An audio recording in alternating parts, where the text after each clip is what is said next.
علماء کا ساتھ دو، علماء کا ساتھ دو۔ السلام علیکم ورحمۃ اللہ وبرکاتہ۔ دوستو، جیسا کہ سب کو معلوم ہے، اسلامی سال کا آغاز ہو چکا ہے اور یہ مہینہ ماہ محرم چل رہا ہے۔ اس مہینے کے حوالے سے احادیث کے اندر بہت ساری فضیلت آئی ہے، تو آئیے میں آج جانتے ہیں کہ اس مہینے کی فضیلت کی بنیادی کیا وجہ ہے۔ تو دوستو، آپ سے درخواست ہے کہ پوری بات کو سنیے اور دوسروں کو بھی شیئر کیجیے، اور اسی طرح مزید باتوں کو جاننے کے لیے، سننے کے لیے اس چینل سے آپ جڑ جائیے، تاکہ جو بھی ویڈیو میں اپلوڈ کروں وہ آپ تک بر وقت پہنچ سکے۔ تو آئیے اپنی بات شروع کرتے ہیں۔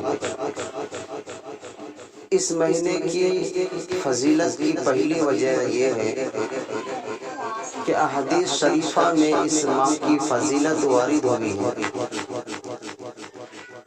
جیسا کہ اس سلسلے میں حضرت علی رضی اللہ تعالی عنہ سے ایک روایت منقول ہے۔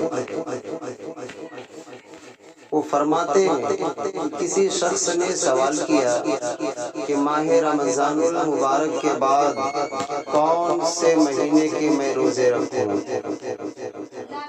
تو حضرت علی رضی اللہ تعالی عنہ نے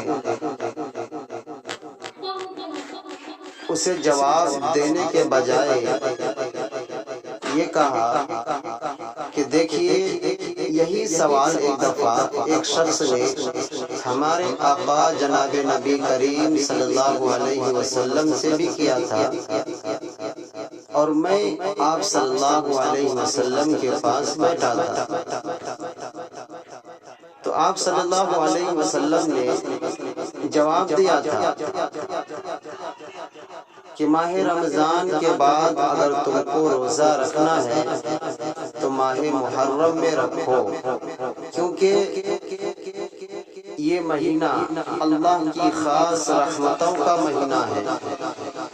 اس میں ایک ایسا دن ہے جس میں اللہ تعالیٰ نے ایک قوم کی توبہ قبول فرمائی، اور آئندہ بھی ایک قوم کی توبہ قبول فرمائے گا۔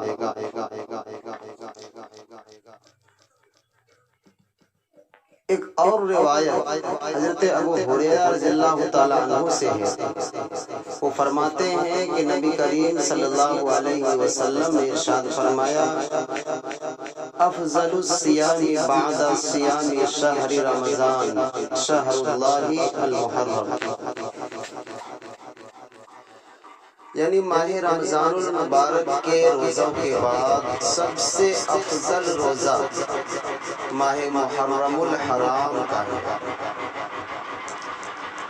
اسی طرح ابن عباس رضی اللہ تعالی عنہ سے روایت ہے کہ نبی کریم صلی اللہ علیہ وسلم نے ارشاد فرمایا، من صام یوما من المحرم فلہ بکل یوم 30 یوما، یعنی جو شخص محرم کے ایک دن کا روزہ رکھے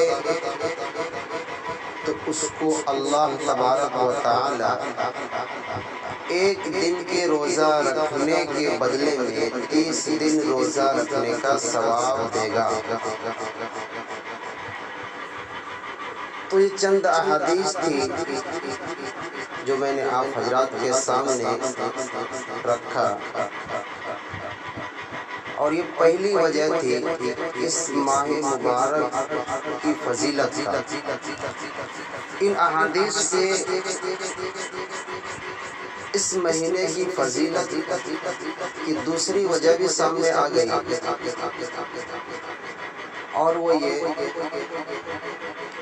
کہ یہ شہر اللہ ہے، یعنی اللہ تعالیٰ کی خاص رحمتوں کا مہینہ ہے۔ تو اس ماہ کی اضافت چونکہ اللہ کی طرف کرنے سے اس ماہ کی خصوصیت اور عظمت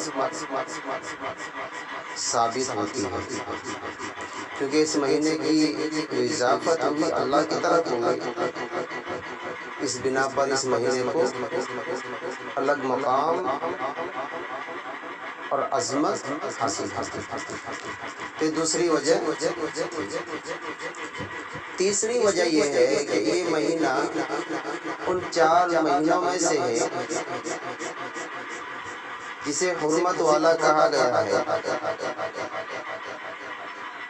یعنی ذی القعدہ، ذی الحجہ، محرم اور رجب۔ یہ 4 مہینے وہ ہیں جسے حرمت والے کہتے ہیں۔ تو اس بنا پر اس مہینے کی فضیلت ثابت ہوتی ہے۔ اور چوتھی وجہ اس مہینے کی فضیلت کا یہ ہے کہ یہ مہینہ اسلامی سال کا پہلا مہینہ ہے اور اسلامی سال کی ابتدا اسی مہینے سے ہوتی ہے، اس بنا پر اس مہینے کی فضیلت ثابت ہوتی ہے۔ تو دوستو، یہ تھی اس مہینے کی فضیلت کی بنیادی وجوہات جو میں نے آپ حضرات کے سامنے پیش کی۔ امید کرتا ہوں کہ میری یہ بات آپ کو اچھی لگی ہوگی، اور اگر آپ کو یہ بات اچھی لگی ہے تو آپ بھی دوسروں کو اس بات کو پہنچائیے تاکہ وہ بھی ان حقائق سے باخبر ہو سکے اور جان سکے کہ اس مہینے کی کیا فضیلت ہے، کیا عظمت ہے، کیا مقام ہے، کیونکہ اکثر لوگ اس مہینے کو یوں ہی گزار دیتے ہیں جیسے اس مہینے کی کوئی فضیلت اور عظمت ہے ہی نہیں۔